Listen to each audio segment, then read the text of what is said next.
इयत्ता 9वी, विषय भूगोल, प्रकरण क्रमांक 5, वृष्टी. पुढे दिलेल्या चित्रांचे निरीक्षण करा. तुम्ही या चित्राचे आणखी काही वाक्यात वर्णन करा.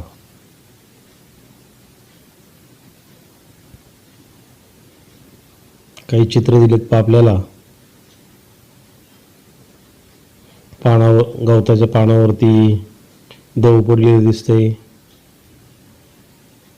हिमप्रदेशातलं चित्र आहे. पाऊस पडतानाचं एक तिसरं छायाचित्र आहे. चौथ्या छायाचित्रामध्ये आपल्याला धुकं पडलेलं दाखवलंय पहा.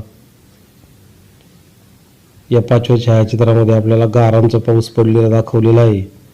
आता या चित्रांवरून आपल्याला काही वाक्यात वर्णन करायचं आहे आपल्याला. हिवाळ्यात गवताची पाती सकाळी अशा प्रकारची दिसतात. हे छायाचित्र दाखवले.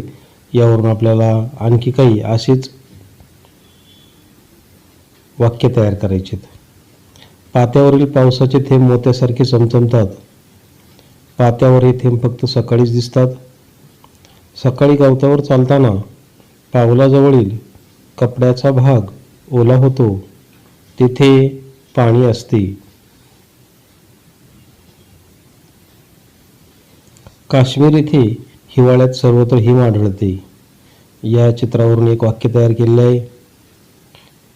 त्यावरून आपल्याला खालील वाक्य तयार करता येतील पहा. ते झाडावर, इमारतीवर, घरावर, रस्त्यावर पडते. हिमवृष्टीमुळे सर्वत्र हिमाची पांढरी शुभ्र चादर पसरल्यासारखे वाटते. हिमवृष्टीचा आनंद घ्यायला पर्यटक ठरवून हिवाळ्यात काश्मीरला जातात.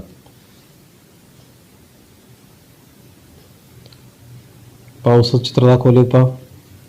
आपल्याकडे साधारण जून ते सप्टेंबर या काळात पाऊस पडतो. हा पाऊस मोसमी मान्सून स्वरूपाचा आहे. भारतात सर्वाधिक पाऊस याच काळात पडतो. यास पावसाळ्याचे दिवस असेही म्हणतात. हा पाऊस वर्ष भारतात सर्वदूर आणि खूप पडतो.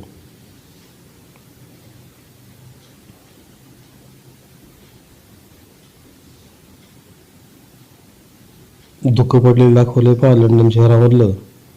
लंडनमध्ये हिवाळ्यात दुपारपर्यंत असे धुके आढळते. या धुक्यामुळे लंडनमध्ये दृश्यमानता कमी झालेली दिसते. नदीच्या पलीकडील किनाऱ्यावरील इमारती, लंडन टावर व पूलही अंधुक दिसत आहेत. ढगांनी लंडन शहराला जणू काही लपेटून घेतले आहे.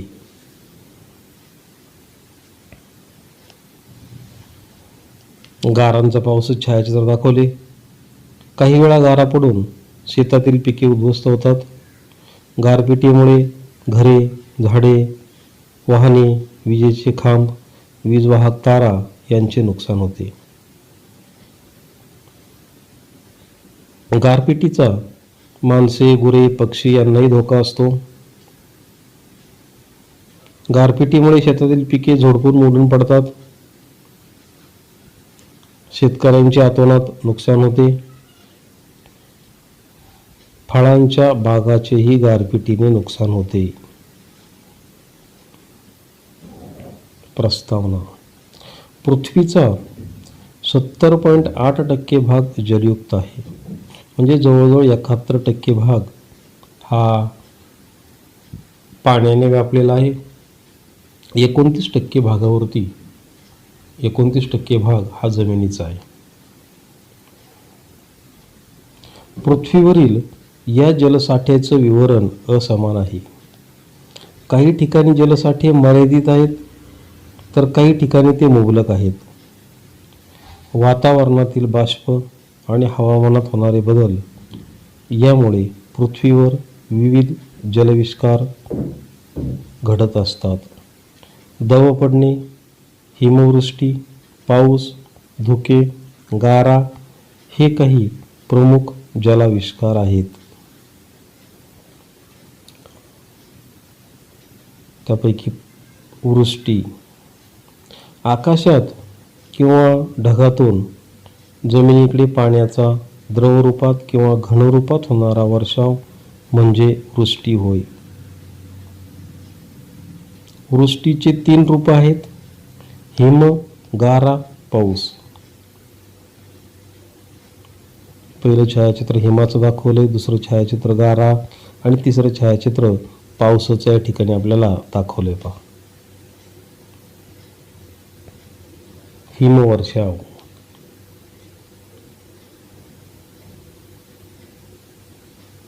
हिम. वातावरणातील हवेचे तापमान जेव्हा गोठणबिंदू खाली जाते तेव्हा हवेतील बाष्पाचे थेट हिमकणात रूपांतर होते. या क्रियेस संप्लवन म्हणतात. या क्रियेत वायुरूपातील बाष्प घनरूपात रूपांतरित होते. अशा घनरूपातील वृष्टीला हिमवृष्टी म्हणतात. उच्च अक्षवृत्तीय प्रदेशात व समशीतोष्ण प्रदेशात समुद्र सपाटीपर्यंत हिमवृष्टी होते.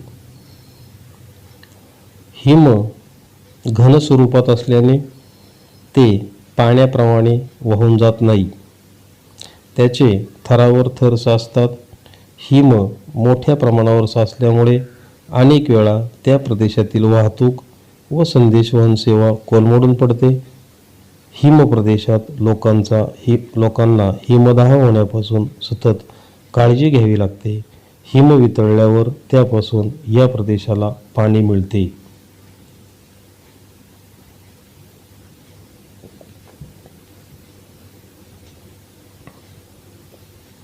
हिम आणि हिमवृष्टीची वैशिष्ट्ये. हिम घनरूपात असते. थरावर थर जमतात. हिम भुसभुशीत व अपारदर्शक असते. हिम वितळल्यावर त्यापासून प्रदेशाला पाणी मिळते. हिमवृष्टी उच्च अक्षवृत्तीय प्रदेशात सर्वत्र होते. समशीतोष्ण कटिबंधात समुद्र सपाटीपर्यंत होते. उष्ण कटिबंधात 5000 मीटरपेक्षा जास्त उंचावरील प्रदेशात होते. हिमवृष्टीच्या प्रदेशात लोकांना हिमदाह होऊ नये म्हणून काळजी घ्यावी लागते. अतिहिमवृष्टीमुळे वाहतूक संदेशवहन सेवा कोलमडते. माहीत आहे का तुम्हाला? हिम आणि बर्फ यात फरक असतो. हिम भुसभुशीत व अपारदर्शक असते. हिमाचे थरावर थर साचल्याने दाबामुळे एकसंध भरीव व पारदर्शक बर्फ बनतो. काही प्रदेशात तापमान गोठणबिंदूच्या खाली गेल्यास जलाशयावर बर्फाचे थर तयार होतात. या बर्फाचा हिमवृष्टीशी संबंध नसतो. गारा. गारांचे 2 छायाचित्र दाखवलेत. पहा, गारा. भूपृष्ठावर जास्त उष्णता असताना ऊर्ध्वगामी हवेचा प्रवाह जोरात वाहतो. या ऊर्ध्वगामी प्रवाहामुळे हवेचे तापमान कमी होऊन हवेतील बाष्पाचे सांद्रीभवन घडून येते. त्यापासून गडद रंगाचे ढग तयार होतात. भूपृष्ठाकडून येणाऱ्या हवेच्या ऊर्ध्वगामी प्रवाहामुळे जलकण उंचावर जातात. त्या ठिकाणी जलकणांचे घनीभवन होऊन गारांची निर्मिती होते. गारा जड असल्याने त्या भूपृष्ठाकडे येऊ लागतात, परंतु हवेच्या जोरदार ऊर्ध्वगामी प्रवाहामुळे त्या पुन्हा वर नेल्या जातात. तेथे गारावर हिमाचे नवीन थर साचतात. असे अनेक वेळा घडते. त्यामुळे गारा आकाराने मोठ्या होत असताना त्यांच्यामध्ये अनेक समकेंद्री थर तयार होतात.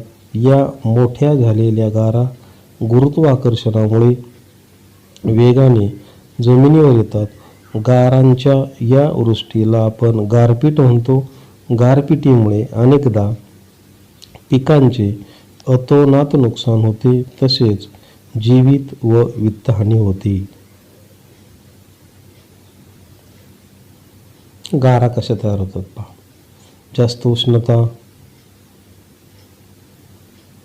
हवेचा ऊर्ध्वगामी प्रवाह, त्यानंतर उंचावर कमी तापमान, बाष्पीभवनाचं सांद्रीभवन होतं, त्याचं जलकणात रूपांतर होतं. ऊर्ध्वगामी प्रवाह, अधिक उंचावर जलकणांचं घनीभवन होतं, त्यापासून गारा, समकेंद्रित थर, मोठ्या गारा, या क्रमाने वातावरणात गारा तयार होतात. तर असा हा जो क्रम जो आहे, तर अशा या क्रमानं वातावरणामध्ये गारा या तयार होतात. शीतकटिबंधात गारा पडत नाहीत, कारण तेथे हवेचे ऊर्ध्वगामी प्रवाह नसतात. भारत, आफ्रिका, आग्नेय आशिया अशा उष्णकटिबंधातील प्रदेशात उन्हाळ्यात गारा पडतात. पाऊस.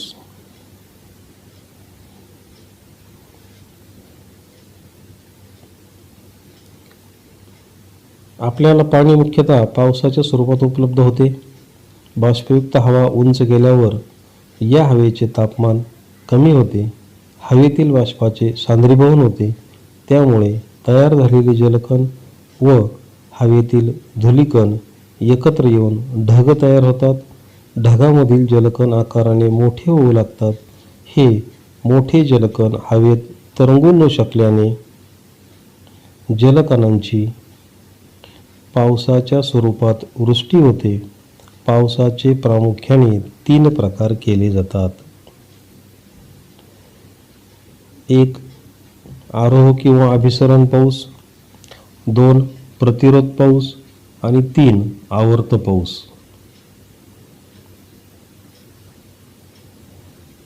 आरोह पाऊस पहिला प्रकार.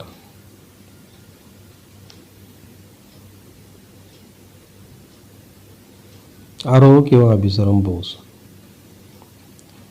विषुववृत्तीय प्रदेश. वर्षभर सूर्यकिरणं लंबरूप पडतात. या प्रदेशात तापमान जास्त असतं. भूपृष्ठ तापतं, हवा तापते. हवा तापल्यामुळं तापमान जास्त असल्यामुळं बाष्पीभवन घडते. बाष्पीभवन होऊन हवा हलकी होते, वर जाते. उंचावर थंड हवेची बाष्पधारण क्षमता कमी होते. सांद्रीभवन होतं. सांद्रीभवनातून जलकणात रूपांतर होतं. पाऊस. अशा प्रकारे जो पाऊस पडतो त्यास आरोह किंवा अभिसरण पाऊस म्हणतात. भूपृष्ठ लवकर तापते. या गुणधर्मानुसार विषुववृत्तीय प्रदेशातील भूपृष्ठ दुपारपर्यंत खूपच तापते आणि अभिसरण क्रिया होऊन भूपृष्ठावर दुपारनंतर पाऊस पडतो. या तुलनेत समुद्रावर अभिसरण क्रिया दुपारपर्यंत सुरूच होत नाही, कारण पाणी सावकाश तापते. त्यामुळे विषुववृत्तीय समुद्रावर दुपारी अभिसरण पाऊस पडत नाही.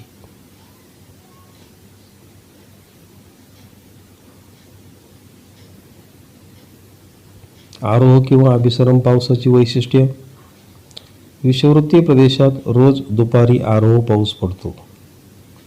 आरोह पावसात ढगांचा गडगडाट, विजांचा कडकडाट होतो.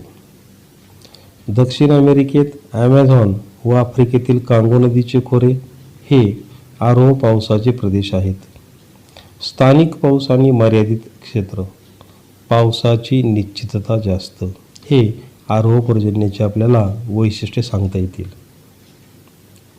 प्रतिरोध पाऊस.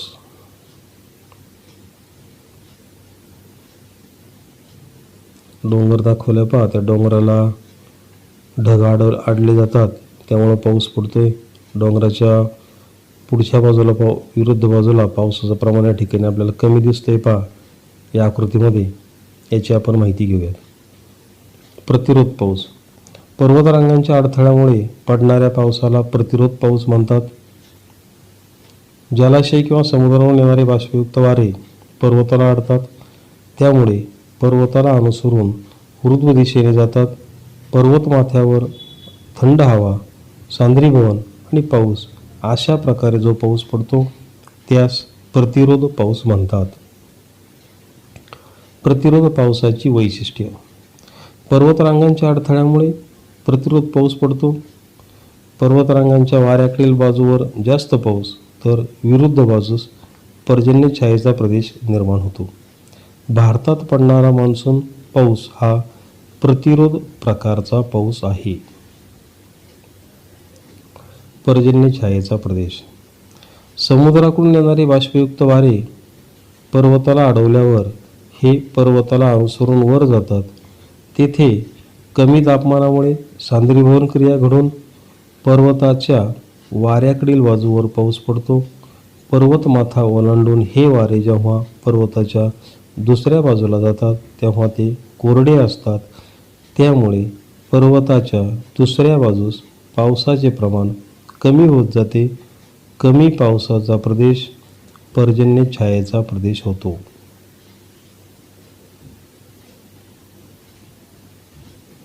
आवर्त पाऊस. आवर्त पावसाची आकृती दाखवलेली आहे. आवर्त पाऊस कसा पडतो आता पहा. खूप कमी हवेचा दाब, त्यामुळे आसपासच्या जास्त दाबाच्या प्रदेशातून कमी दाबाच्या प्रदेशाकडे हवा येते. ही हवा चक्राकार गतीने येते. त्यातून हवेची विशिष्ट रचना होते. त्यास आवर्त म्हणतात. चक्राकार गतीने येणाऱ्या या हवेमुळे आवर्ताला गती प्राप्त होते. तेव्हाच या चक्राकार गतीमुळे केंद्र भागातील हवा वर जाऊ लागते. ही हवा उंचीवर गेल्यावर कमी तापमानामुळे तिचे सांद्रीभवन होते व पाऊस पडतो. यास आवर्ताचा पाऊस म्हणतात.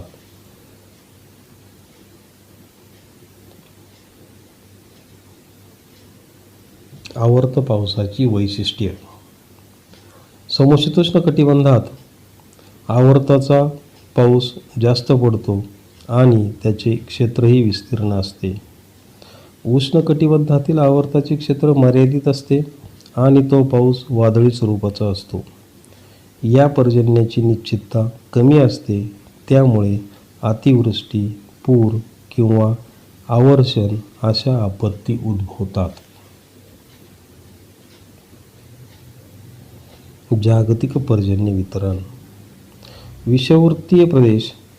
आग्नेय आशियाचा मोसमी पावसाचा प्रदेश. वायव्य युरोप येथे जास्त पाऊस पडतो. ध्रुवीय प्रदेश, वाळवंटी प्रदेश, खंडाचे खंडांतर्गत भाग येथे कमी पाऊस पडतो. जास्त पर्जन्याच्या प्रदेशालगतचे प्रदेश, किनारपट्टीचे प्रदेश येथे मध्यम स्वरूपाचा पाऊस पडतो. भारतीय द्वीपकल्पाचा मध्यभाग खंडांतर्गत असल्याने तेथे कमी पाऊस पडतो. आफ्रिकेच्या पूर्व भागात पर्वतीय प्रदेश असल्याने विषुववृत्तीय भागासारखी अभिसरणाची क्रिया घडून येत नाही. त्यामुळे विषुववृत्ताजवळ असून देखील आफ्रिका खंडाच्या पूर्व भागात पाऊस कमी पडतो. युरोप खंडाच्या पूर्वेकडे पावसाचे प्रमाण कमी होत जाते, कारण तो प्रदेश अटलांटिक महासागरापासून आत दूर असल्याने बाष्पयुक्त वारे तेथे पोहोचू शकत नाहीत.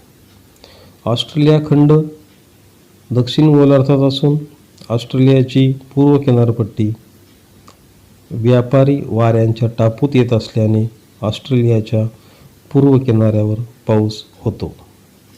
पावसाच्या प्रमाणावर परिणाम करणारे घटक बाष्पाचे प्रमाण, हवेचा दाब, तापमान, प्रदेशाची भूरचना, अक्षवृत्तीय स्थान. पर्जन्यमापक. पर्जन्यमापकाची आकृती या ठिकाणी दाखवलेली आहे आपल्याला. पर्जन्यमापक. पाऊस मोजण्यासाठी जे उपकरण वापरतात त्यास पर्जन्यमापक म्हणतात. या उपकरणात नरसाळे, बाटली व मोजपात्र असते. पर्जन्यमापक उघड्यावर 30 सेंटीमीटर उंचीच्या चौथऱ्यावर ठेवतात. जास्त पावसाच्या प्रदेशात पावसाची दर 3 तासांनी मोजणी केली जाते.